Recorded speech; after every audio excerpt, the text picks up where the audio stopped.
Le chevalier est la figure emblématique du Moyen-Âge. Représentant de la bravoure, du courage et de la vaillance, il est le premier défenseur de son royaume et de son pays. Son but ultime étant de sauver la femme qu'il aime et de trouver le Saint Graal.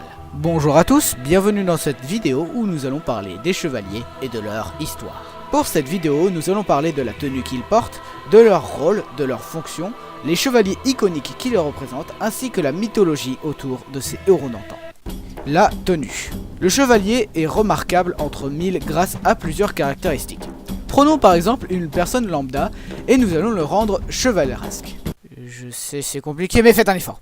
La première caractéristique est qu'il a une grande armure plus lourde que lui. L'armure est tellement lourde que pour monter sur son destrier, le chevalier doit utiliser une corde mise autour de lui qu'on tire afin de l'aider. Merci, c'est pas sorcier. Ensuite, il lui faut de quoi attaquer son ennemi. Donc il lui faut une épée portée généralement de la main droite. De plus, il faut qu'il ait un moyen de se défendre. Donc il faut un écu. Enfin, le plus important, le cheval, le meilleur ami de l'homme, au-dessus du chien. Il lui permet de se déplacer très vite d'un point A vers un point B. De plus, dans un combat, le cheval est très important car il permet d'avoir de la hauteur pour donner un coup fatal à l'ennemi. Et voilà, on a rendu cette personne vaillante et courageuse. Bon, dans la réalité, c'est pas trop ça. Fonction. Le chevalier a pour but d'aider les seigneurs de sa région et de conquérir avec eux de nouvelles terres, ainsi que de faire de nouvelles batailles et guerres, comme par exemple la guerre de 100 ans. Une guerre excessivement longue, dans laquelle se sont battus les Anglais et les Français pour occuper la France. Cette guerre mettra en lumière la première et seule femme chevalière de l'époque, Jeanne d'Arc. Jeanne, au secours! On aura le temps d'en reparler plus tard. Pour devenir chevalier, il faut d'abord passer par plusieurs étapes. Pour commencer, il faut être tout d'abord un page, en quelque sorte un serviteur de chevalier, puis écuyer et enfin chevalier, après moult tournois et mise à l'épreuve, mais surtout après l'adoubement, cérémonie dans laquelle le seigneur sacre l'écuyer chevalier. Après ça, il était devenu assez vaillant et digne de devenir chevalier. Cet apprenti étant devenu chevalier, il mène donc des batailles, peut régler des problèmes dans les villes, etc. Les chevaliers ne doivent jamais commettre des traîtrises, ne doivent jamais être honteux, et se doivent de protéger principalement l'église. De plus, le chevalier peut montrer son courage en participant à des tournois dans lesquels une épreuve est très connue. L'ajoute. Non, pas celle-là. Voilà. Le but est de faire tomber son adversaire avec une lance qui servait à le faire tomber. Bon, après, si tu vises mal... Voilà. Si vous gagnez un tournoi de ce style, vous pouviez pécho la femme de votre vie, ou encore avoir une couronne de fleurs pour avoir la classe dans la cour de récré. Chevalier iconique. Nous avions parlé de Jeanne d'Arc tout à l'heure, mais précisons ce qu'elle est réellement. Cette femme, qui entendait des voix, voulait sauver la France.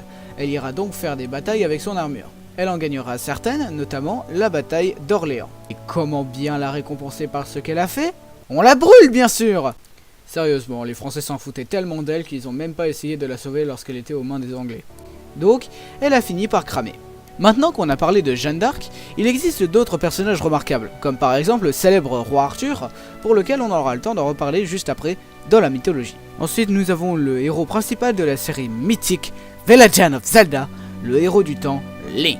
Et non, c'est pas Zelda son nom. Il a beau ne pas être officiellement un chevalier, il est héroïque, valeureux, il porte dans ses mains l'épée de légende et le bouclier d'Hylia, il doit sauver la princesse Zelda des griffes de Ganon, le fléau, et en plus, il a un charisme colossal. Pour finir, il y a Aragorn dans la série de films et de bouquins, Le Seigneur des Anneaux. Pareil que pour Link, il n'est pas vraiment chevalier, en tout cas au départ il ne l'est pas. C'est un rôdeur appelé Grandpa, mais par la suite de l'histoire, il sera amené à devenir chevalier grâce à sa descendance et à sa bravoure. Il mènera de grandes batailles, notamment la dernière bataille des films, devant la porte du Mordor. Pour Tinky Winky. Mythologie. Cette partie des chevaliers est la partie pour laquelle je m'imagine le plus de choses, car on ne peut pas prouver qu'elles soient vraies, car elles sont légendaires. Bien sûr, il y a la légende arthurienne, avec le roi Arthur, celui qui retira l'épée Excalibur de son socle, celui qui créa la table ronde, et celui qui fut guidé par Merlin. J'avais pas d'autre image. Ce roi Arthur aura été présent plusieurs fois à l'écran.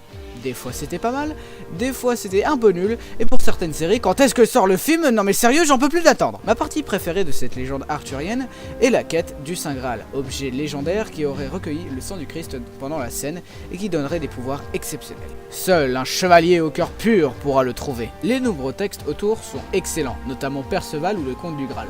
Cette mythologie aura même inspiré le film Indiana Jones et la dernière croisade, qui nous montre la première représentation visible du Saint Graal, qui est ça. Ouais, pas super ouf. Mais surtout, il faut bien prendre celui-ci, car si tu en prends un autre, tu fonds comme une crêpe. Cette expression n'existe pas. Il a choisi bien mal. Bon, en vérité, les chevaliers n'étaient pas aussi valeureux et courageux qu'on le dit. Ils étaient mal propres à table, ils se battaient n'importe comment, comme pendant la bataille de Crécy, ils étaient peu disciplinés, bref, ils ne sont pas aussi légendaires qu'on le dit. Mais de grands chevaliers ont existé pour éclipser les mauvais. Ces courageux héros nous ont prouvé leur vaillance et leur bravoure à chaque instant. Et maintenant, les chevaliers sont ancrés dans la culture moderne. Moult costumes et objets marketing ont été créés autour de ces chevaliers. Pour le meilleur, comme pour le pire. Bref, les chevaliers restent ancrés dans l'histoire du monde, et ça, le restera.